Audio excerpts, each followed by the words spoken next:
दोस्तों नमस्कार। आज मैं इस वीडियो में आपके साथ एक कॉन्सेप्ट की चर्चा करूंगा जिसको हम सर्जिकल स्ट्राइक कहते हैं, और मैं आपको बताऊंगा कि भारत और पाकिस्तान के डायनेमिक्स सर्जिकल स्ट्राइक के आने के बाद कैसे बदले।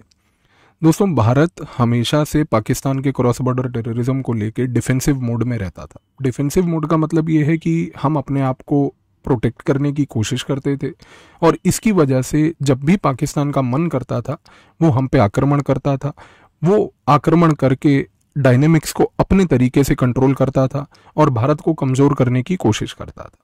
लेकिन दोस्तों, अभी पिछले चंद सालों में हमने एक नया एलिमेंट सर्जिकल स्ट्राइक नाम का इंट्रोड्यूस किया। अब देखिए दोस्तों कि सर्जिकल स्ट्राइक में होता क्या है। सर्जिकल स्ट्राइक में आप अपने एक मिलिट्री ऑपरेशन को कंडक्ट करते हैं। आप अपने एयर पावर को, ग्राउंड पावर को, आप अपने इंटेलिजेंस ऑपरेशंस को, इंटेलिजेंस एजेंसीज का प्रयोग करते हुए एक ऐसा मिलिट्री ऑपरेशन कंडक्ट करते हैं दूसरे देश में, यानी कि पाकिस्तान जैसे देश में, जहां पर आप उसके सोवरेन टेरिटरी के अंदर जाकर उसके चंद एलिमेंट्स को डिस्ट्रॉय करते हैं। अब दोस्तों, आपके मन में एक सवाल यह आया होगा कि जब भारत ने पाकिस्तान में सर्जिकल स्ट्राइक करी 2016 में और 2019 में, तो दोनों देशों के बीच में इसकी वजह से युद्ध क्यों नहीं हुआ। आफ्टर ऑल, अगर भारत आज की डेट में एक पाकिस्तान जैसे देश के अंदर घुस के उसके चंद एलिमेंट्स को डिस्ट्रॉय करे, तो पाकिस्तान तो ये बात बोल सकता है कि भाई मेरी सोवरेनिटी का वायलेशन हुआ, और इसकी वजह से पाकिस्तान तो भारत के खिलाफ एक जंग भी छेड़ सकता है।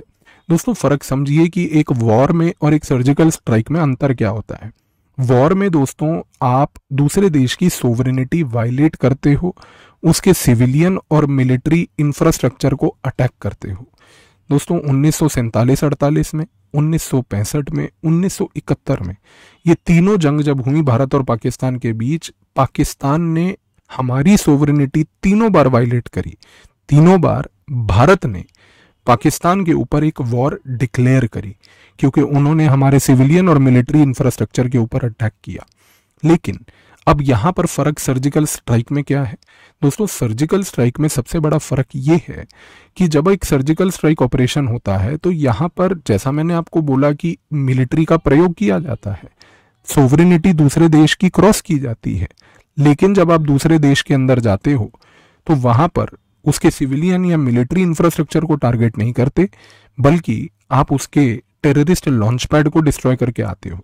दोस्तों, आपने कभी एक चीज सोची है कि भारत ने 2 बार सर्जिकल स्ट्राइक करी पाकिस्तान में, और पाकिस्तान ने दोनों बार उसको नकार दिया, ये कहते हुए कि भाई सर्जिकल स्ट्राइक जैसी कोई चीज हुई नहीं।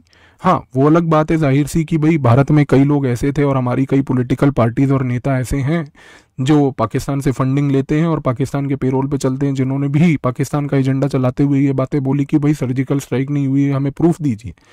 पर आप एक मिनट के लिए सोच के देखिए कि भारत ने सर्जिकल स्ट्राइक करी और पाकिस्तान ने दोनों बार उसको नकारा।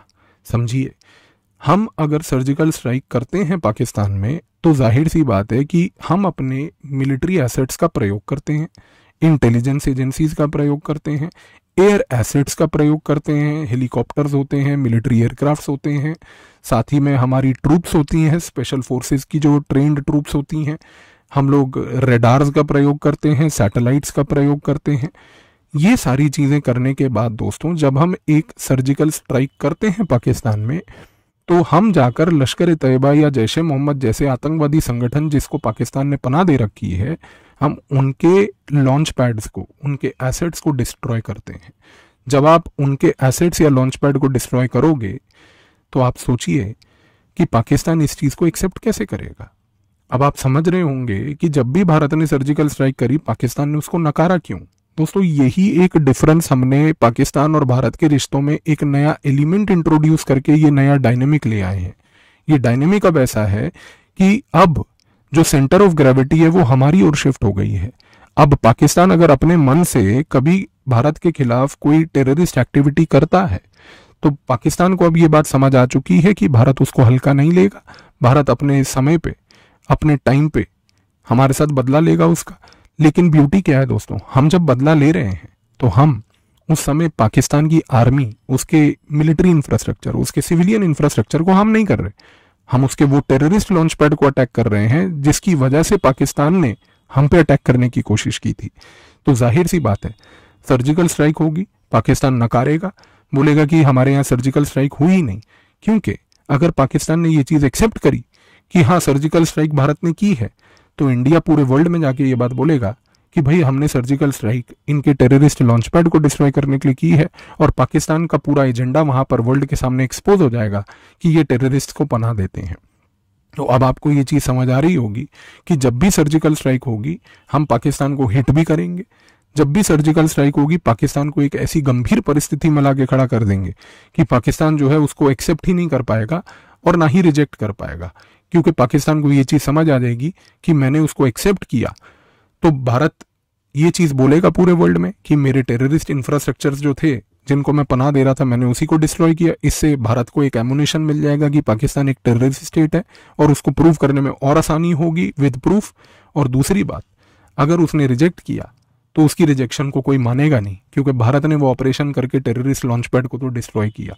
तो दोस्तों ये सर्जिकल स्ट्राइक ने भारत और पाकिस्तान के डायनेमिक्स अब टोटली बदल दिए हैं।